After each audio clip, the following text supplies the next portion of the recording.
Narrator tense, calm.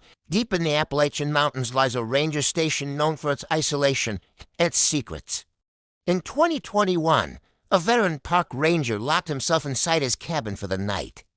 By morning, he was gone, the door still bolted from the inside, his radio silent, and his boots sitting undisturbed by the door, no tracks. No forced entry. No signs of struggle.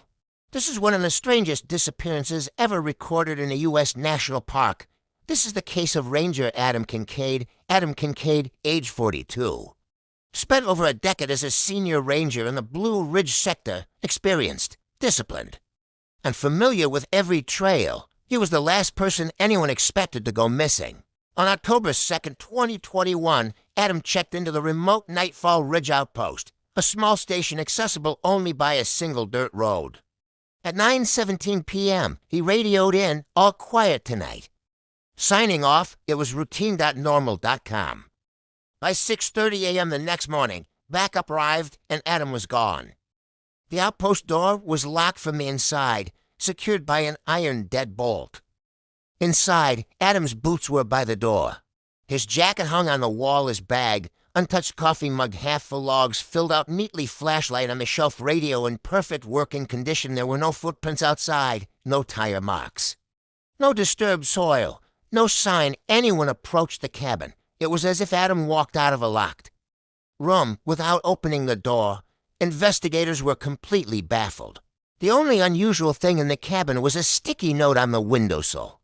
It read, "He's not alone out there." The handwriting wasn't Adam's. Forensic tests found no fingerprints or DNA on the note. Even stranger, the window was tightly shut from the inside, meaning someone either broke and silently slipped the note through the cracks or placed it before Adam locked up for the night. But there were no pry marks. No scratches, no dirt, nothing. Detectives couldn't explain how the note got inside. Search dogs were brought in. For 2 days, they found nothing. On the third day, one of the dogs stopped abruptly at an oak tree. It growled, something it rarely did, and backed away. Carved into the bark were the letters AK. Below it, AHA and DPRINT smudged out large. Too large to belong to Adam. Forensics couldn't match it to anyone in the database. This was now more than a missing persons case. The next morning, detectives returned to Lake Hollow. The fog is thin, but the air feels heavier. Deputies began expanding the search perimeter around the clearing where the spiral symbol was carved into. The bark, a forensics tech kneels by the tree. It's fresh. The carving wasn't here more than 12 hours ago. That timeline immediately raises concern. The symbol could have been carved after the victim disappeared, or even while police were already searching the lake. Search dogs began combing the woods again, moving deeper into the forest. Suddenly, one of the dogs alerts, barking, pulling its handler toward a dirt path that appears to have been recently disturbed. Deputies find a set of footprints. Barefoot prints. Adult-sized. Roughly the same size as the missing man. What makes the scene chilling is the pattern. One set goes in, but none come out. The prints end abruptly at a dead tree stump, as though the person simply disappeared into thin air. Footprints without an exit trail often mean one thing: the individual was carried, lifted, or entered a vehicle. But there are no tire tracks, no drag marks, no disturbed vegetation. It's like the person simply stopped existing at that point. Later that afternoon, a local fisherman approaches deputies. He says he heard the news and wants to share something. "I didn't say anything yesterday." It sounded crazy, but I was out here before sunrise.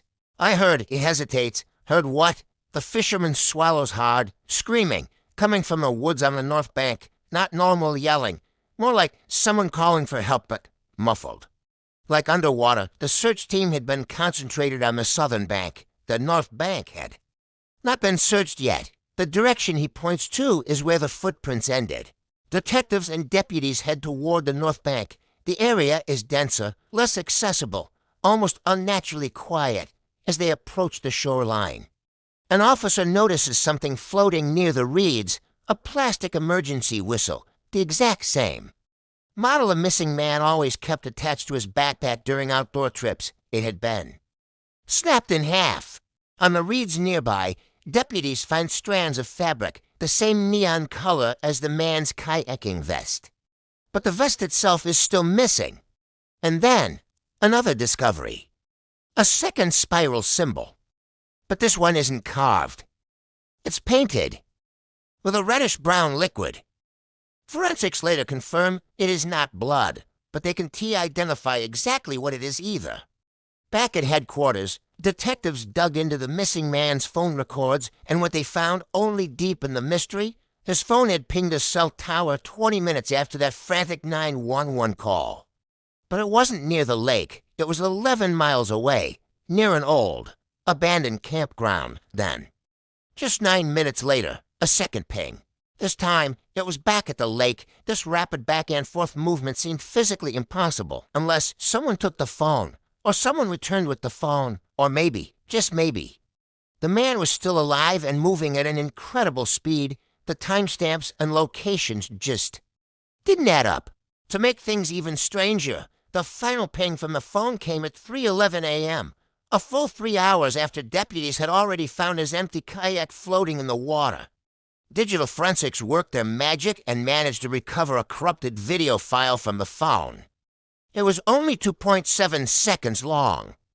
The footage was shaky, showing the shoreline as if the phone was dropped or snatched away mid-recording. But in the very last frame, there was something else. A faint silhouette in the tree line behind him. It wasn't human-shaped, but it was definitely watching.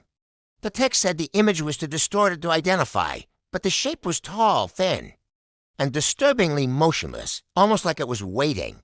Detectives immediately headed to the old campground where the strange phone ping had originated. The place was a ruin, abandoned for years. Cabins were collapsed, signs were weathered, and picnic benches had rotted away. But one thing wasn't old. In a clearing, they found a campfire pit.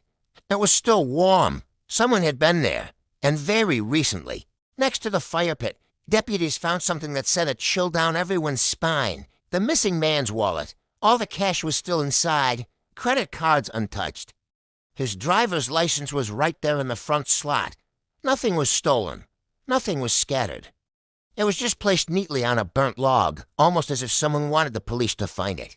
The search for the man intensified over the next 6 days. Helicopters with thermal imaging swept the dense forest. Dive teams brought in sonar to scan the lake's murky depths. Drones flew grid patterns over the rugged terrain, but they found nothing. No body, no clothing. No backpack, not even a single additional footprint. It was as if he had vanished from reality itself. Then, on the 7th day, the sheriff received an anonymous envelope in the mail. Inside was a single Polaroid photo. There was a zoomed-in shot of that strange spiral symbol they'd found carved into the tree. But this photo was timestamped with the date from the day asterisk before asterisk the man vanished. Whoever said it was already watching. To this day, no trace of the man has ever been recovered. The spiral symbol has never been identified. His phone's impossible journey remains a complete paradox, and that mysterious silhouette in the corrupted video file continues to puzzle analysts. The case is still open, active, and unsolved. And the locals say that if you ever visit the north bank of the lake late at night, just after 3 a.m., you might still hear faint screaming coming from deep within the dark woods. A chilling reminder that some disappearances don't just happen in nature, they happen in the shadows. Thanks for watching, and don't forget to subscribe for more unexplained mysteries.